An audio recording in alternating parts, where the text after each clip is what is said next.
इमरान खान सबसे पहले अलीमा खानम का जज के साथ एक मुकालमा हुआ। वो आपको पता है अपने केसेस में उनको बार बार अदालतों में पेश होना पड़ता है, उनके ऊपर भी मुकदमे डाले हुए हैं एहतजाज करने की वजह से। तो अलीमा खानम ने जज को ये कहा कि इमरान खान ने हमें अदलिया की आजादी के लिए पुरअमन एहतजाज करने का कहा था, हम तो आपकी आजादी के लिए पुरअमन एहतजाज कर रहे हैं, आप हमें जेलों में डाल रहे हैं। तो इस पे जज साहब ने अलीमा खानम से जाते हुए कहा कि आप दुआ करें कि हम आजाद हो जाएं।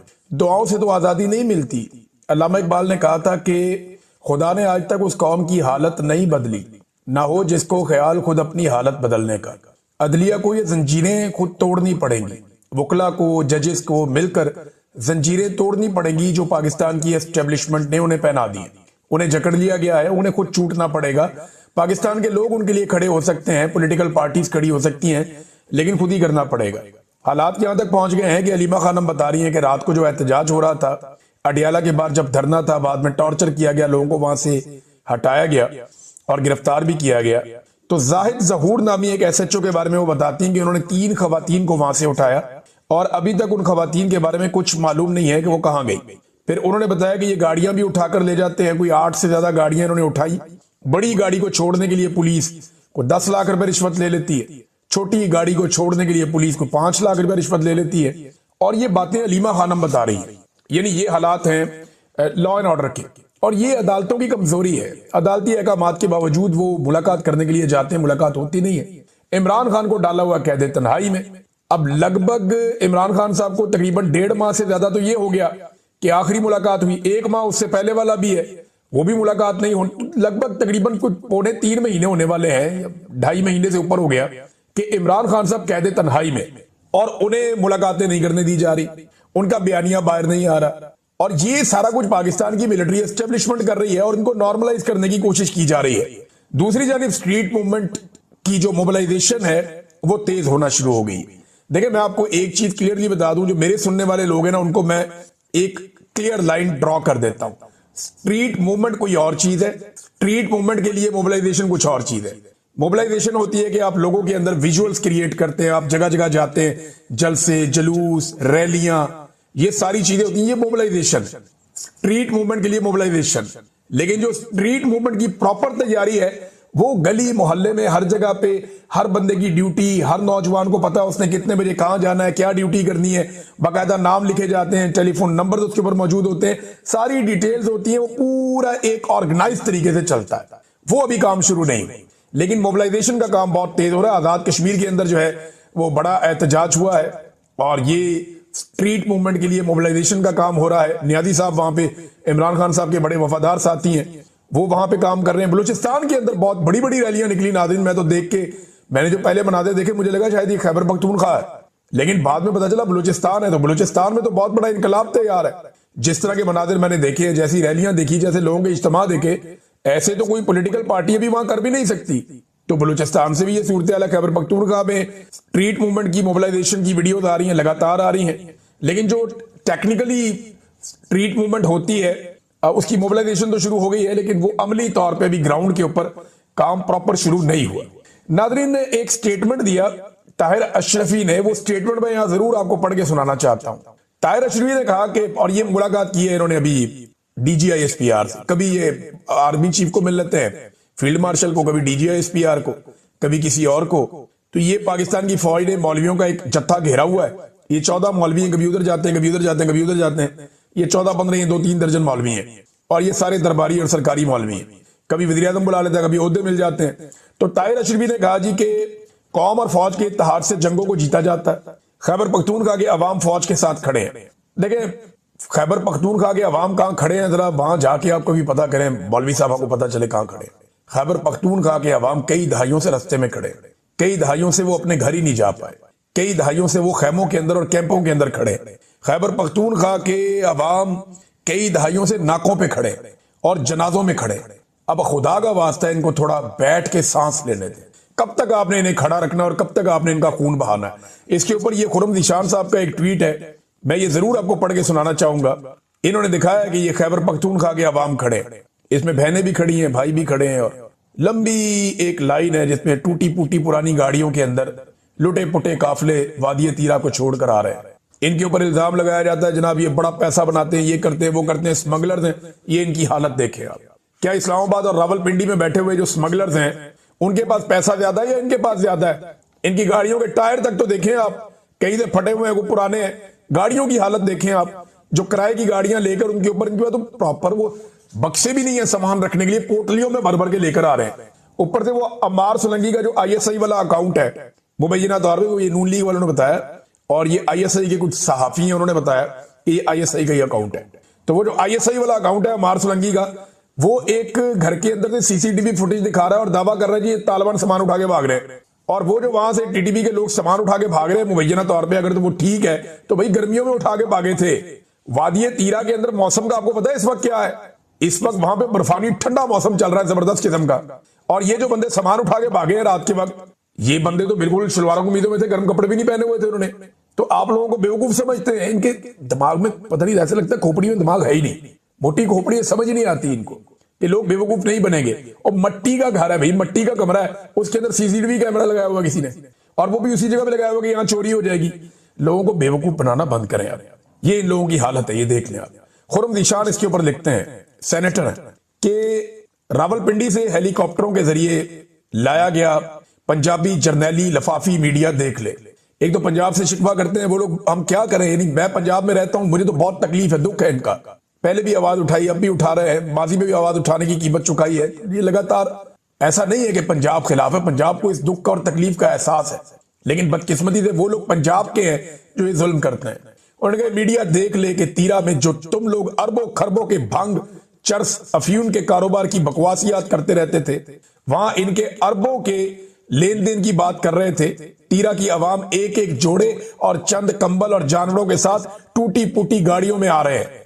वो अरबों खरबों कहां गए? इस जंग की बुनियाद नस्ल परस्ती पर है, ये और कुछ नहीं, पश्तूनों की नस्ल कुशी है। कितनी तकलीफ वाली बात है जो वो कर रहे हैं। ये खुरम निशान साहब ने ये बात की और ये शिकवा है, इसको शिकवे के तौर पे लें, इसको गद्दारी के तौर पे ना लें। आज बलूचिस्तान के लोग यही शिकवा कर रहे हैं, आज सिंध के लोग यही शिकवा कर रहे हैं, आज पंजाब के लोग यही शिकवा कर रहे हैं, आज कबायली और बलूची हर कोई यही शिकवा कर रहा है। आज आपके आजाद कश्मीर के और गिलगित बल्तिस्तान के लोग भी यही शिकवा कर रहे हैं। सारे के सारे पाकिस्तान की मिलिट्री एस्टेब्लिशमेंट से तंग है कि यार उन्होंने नाक में दम किया हुआ है, इनको बोलो अपना काम करें, हमें मुल्क चलाने दें, अपना सुकून का सांस लेने दें पाकिस्तान को। लेकिन नहीं, उन्हें तो अपना फायदा देखना है, उन्हें तो देखना है कि वो किस तरह अपने लिए ज्यादा मुनाफा और ज्यादा ताकत इकट्ठी कर सकते हैं। आसिम मुनीर साहब से ना एक गलती हुई बहुत बड़ी। ये एक नौजवान का मैं क्लिप सुन रहा था, वहां से मुझे ये आइडिया है कि मुझे भी ये बात करनी चाहिए। वो बड़ी शानदार बात की उस नौजवान ने।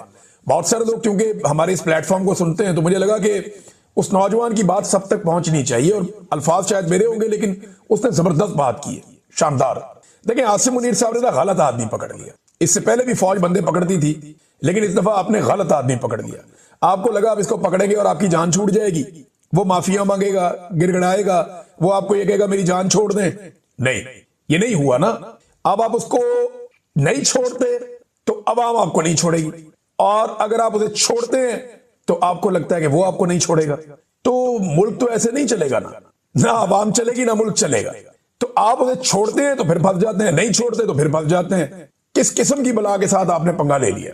ऐसा आदमी पकड़ा है कि अंदर वाले पनाह मांग रहे हैं, बाहर वाले दुआ मांग रहे हैं, और वो वर्जिश का सामान मांग रहा है। दो उसको डंबल, वर्जिश का सामान, ताकि वो अंदर अपना टाइम गुजारे। इमरान खान को जेल में बंद करने वालों ने, इमरान खान ने एक बात कही थी हमें, मुझे आज भी अच्छी तरह याद है, जिन लोगों ने और सुनी थी वो इसकी गवाही भी दे सकते हैं। इमरान खान ने कहा था कि इनके पास सिर्फ यहां तक का प्लान है कि ये मुझे पकड़ लेंगे, उसके बाद इन्हें नहीं पता कि इन्होंने क्या करना है। तो वो मुझे भी लगा उस वक्त शायद तब तो काम ही खत्म हो गया जब इमरान खान को पकड़ लिया। इमरान खान ने कहा नहीं, इनके प्लान की जो आखिरी लाइन है वो यही है कि ये मुझे पकड़ लेंगे, लेकिन मुझे पता है कि उसके बाद इनके साथ क्या होगा।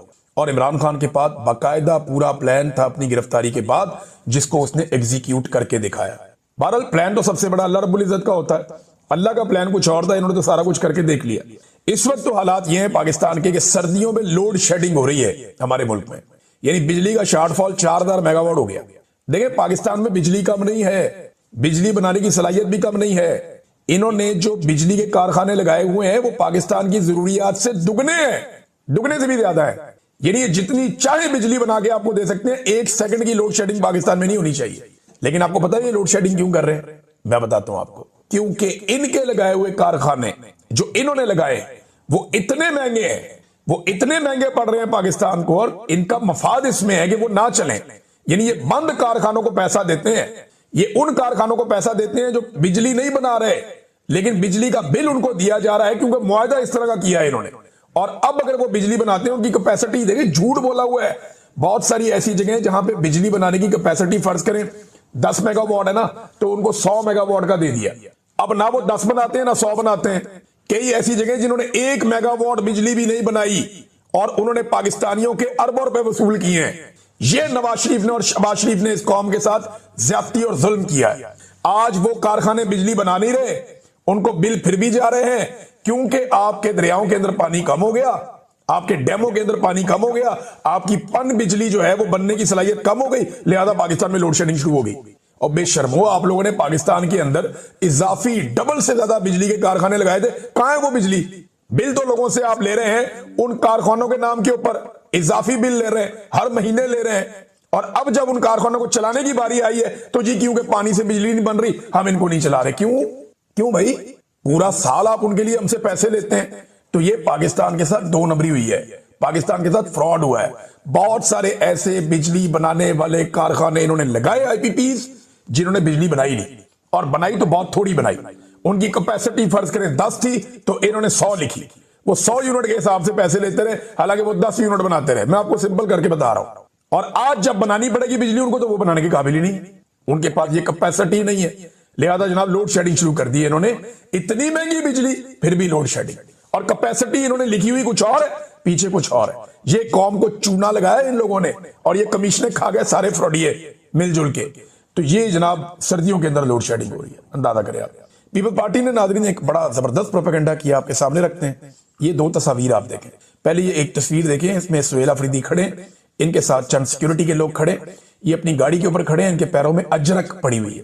खेला ना सिंध कार्ड बेशर्मों ने दोबारा, सारी जिंदगी सिंध कार्ड खेला, सिंधु कार्ड खेला, हम सिंध कार्ड खेलेंगे, नस्ल परस्ती, हर तोहम परस्ती, पता नहीं क्या क्या कार्ड ये खेलते हैं घटिया लोग।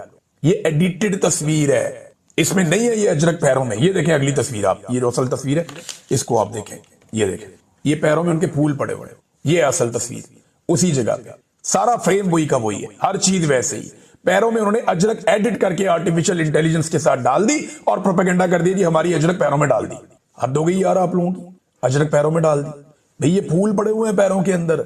सिंध का पानी जब जरदारी ने बेचा तब आपको कोई परवाह नहीं थी, कोई पूछने वाला नहीं था, और ना कोई पूछेगा उनसे, क्योंकि बाप का माल है, बेच दो, बांट दो।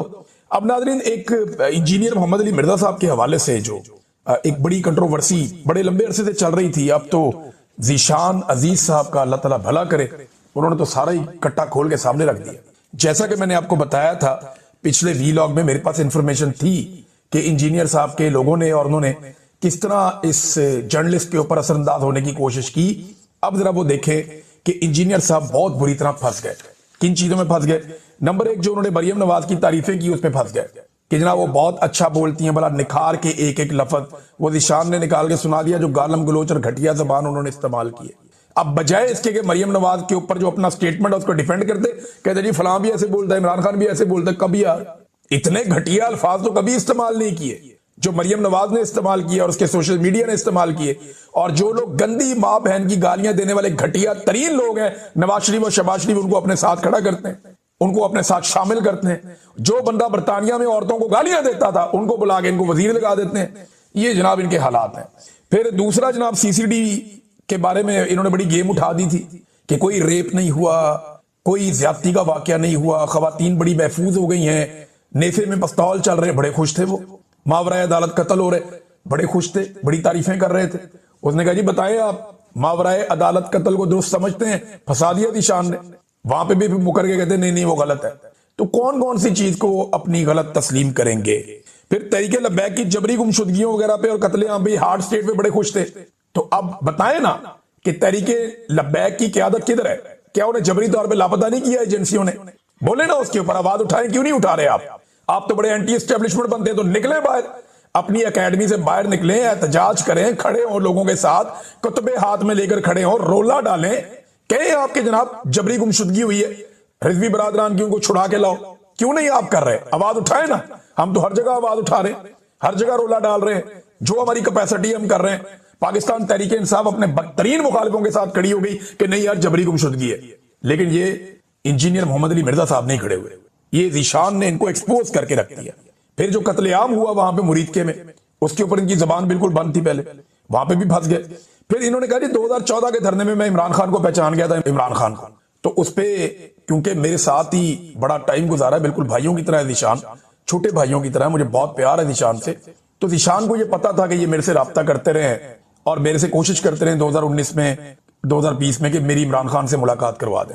मैं जरा बात खोल भी देता हूं क्योंकि जीशान ने इनको ये आगे से मुंह पे जवाब दे दिया, तो मैं आपको खोल देता हूं बात कि इंजीनियर मोहम्मद अली मिर्जा साहब ने मुझे कई दफा राब्ता करके ये रिक्वेस्ट की कि मेरी इमरान खान से आप मुलाकात करवा दें इमरान साहब। तो मैंने उन्हें कहा जी कि वो वजीर आजम है पाकिस्तान का, मैं आपको कहां से मिलवाऊं, मैं आपकी उनके स्टाफ के साथ बात करवा देता हूं और वो फिर आपकी मुलाकात अरेंज करवा देंगे अगर उनको मुनासिब लगेगा। तो ये मैंने अपना वादा पूरा कर दिया था। दूसरा, इंजीनियर साहब और उनके लोग बहुत सारे लोगों से राब्ता कर रहे थे, मेरे से भी किया था कि हमें पुलिस की सिक्योरिटी चाहिए उस वक्त जब इनके ऊपर एक हमला हो गया था कातलाना, अल्लाह ताला उन्हें महफूज रखे। तो मैंने तो खुद से इनको फोन करके ऑफर किया था कि जी मैं अपनी सिक्योरिटी, मेरे पास है सिक्योरिटी के लोग, कुछ अच्छे बाएतमाद लोग हैं, तो मैं आपके पास भेज देता हूं, इंजीनियर साहब आपकी सिक्योरिटी का फौरी बंदोबस्त कर लेते हैं। उन्होंने कहा नहीं जी मुझे पुलिस की सिक्योरिटी के लिए वो बार बार कह रहे थे। तो मैंने उनसे कहा जी मैं कोशिश करता हूं, देखता हूं, बातचीत करता हूं, लेकिन पता नहीं मुझे उसमें क्या हुआ। लेकिन मैंने उन्हें अपनी ऑफर दी थी कि जनाब मैं सिक्योरिटी आपको दे देता हूं। लेकिन इनकी दिलचस्पी इस बात में थी कि इनको कोई एजेंसियों की तरफ से या कोई ऐसे कोई मदद मिले, तो मैं तो अब उतना वो मेरा था भी नहीं, मैं एक जर्नलिस्ट हूं, मैं अपना काम करूं या ये काम करूं। तो इनको वजीर आजम से भी मिलना था, हालांकि 2014 में इनको लगता है इमरान खान बहुत बुरा आदमी है, 2019 में ये मेरी मिन्नतें कर रहे हैं कि इमरान खान से मुलाकात करवा दो, और ये कह रहे थे इमरान खान का मैं बहुत फायदा करूंगा, और उस वक्त ये इमरान खान की बहुत तारीफें भी कर रहे थे। फिर नाजरीन एक और इन्होंने सवाल फीड कर दिए पकड़ के जीशान को। ये कैसे बेवकूफ लोग हैं, यानी ये जीशान से चाहते हैं कि इमरान खान की निजी जिंदगी के ऊपर घटिया तरीन जो कैरेक्टर असैसिनेशन करने वाले सवाल हैं वो पूछो हमसे, फिर कब्रों पे सजदों वाले सवाल पूछो हमसे, इमरान खान से जोड़ो उनको। ये मिर्जा साहब की और उनकी टीम की ख्वाहिशें आप चेक करें। जीशान ने पकड़ के मुंह पे रख दिया कि जनाब आप ये ख्वाहिशें कर रहे थे। अब मुझे एक और बात भी पता चली कि सिर्फ ये नहीं है, कुछ और भी जर्नलिस्ट हैं हमारे, और मुझे उनके थ्रू ये बात पता चली, उनकी टीम के थ्रू, कि उनको बकायदा इंजीनियर साहब सवालात लिखवाते रहे हैं मुख्तलिफ शख्सियात के इंटरव्यू से पहले, खास तौर पे मजहबी शख्सियात। एक का तो मैं नाम भी ले लेता हूं, मौलाना तारिक जमील साहब या मुफ्ती तारिक साहब हैं, और कुछ और लोग हैं। इनके जो इंटरव्यूज थे उनसे पहले ये बकायदा सवालात लिखवाते थे, सवाल लिखो इनसे, ये भी पूछो, इनसे ये भी पूछो, इनसे ये भी पूछो। अंदाजा करें आप कैसा प्रोपेगेंडा करने वाला शख्स है, और हम इन्हें क्या समझते थे। फिर इन्होंने एक और झूठ बोला, वो भी पकड़ा गया। अरशाद भट्टी को कहते हैं जनाब के मैंने खत लिख के अपने कारकुनों को मना किया कि बाहर नहीं निकलना, यानी अपने स्टूडेंट्स को मैंने मना किया, वरना लाखों मेरे स्टूडेंट्स हैं, तो ये वो। तो अरशाद भट्टी साहब मान गए। जीशान ने कहा जी खत दिखा दें, कहते जी खत तो नहीं लिखा, मुकर गए। खत दिखाओ यार जी, यहां तो नहीं है, नहीं कहां है, किसी के पास है, 50 बंदे खड़े हैं, किसी को बोले दिखा दे, किसी के फोन में होगा, नहीं जी वो नहीं लिखा। देखें कैसा झूठ बोला, एक बंदे को कहा मैंने खत लिखा, दूसरे को कहा जी मैंने नहीं लिखा। फिर जनाब इन्होंने बाबों के खिलाफ हमेशा बयानियां बनाया, लेकिन जब पकड़े गए तो खुद बाबा बन गए। हमेशा इन्होंने बुतों को तोड़ा है, आज ये खुद बुत बन गए। इन्होंने कहा जी मेरे लाखों चाहने वाले हैं, मेरे लाखों जो है वो मेरे फॉलोअर्स हैं, मैं मजहबी पेशवा हूं, लाखों लोगों की आप दिल छन्नी कर रहे हैं, यानी आप खुद भी एक बाबा बन गए। अब आपसे सवाल भी नहीं हो सकता, बाकी बापों से आप सवाल करें, आपसे सवाल करें तो लाखों लोगों के दिल छन्नी हो जाते हैं। अंदाजा करें आप इनका, ये क्या हरकत की इन्होंने।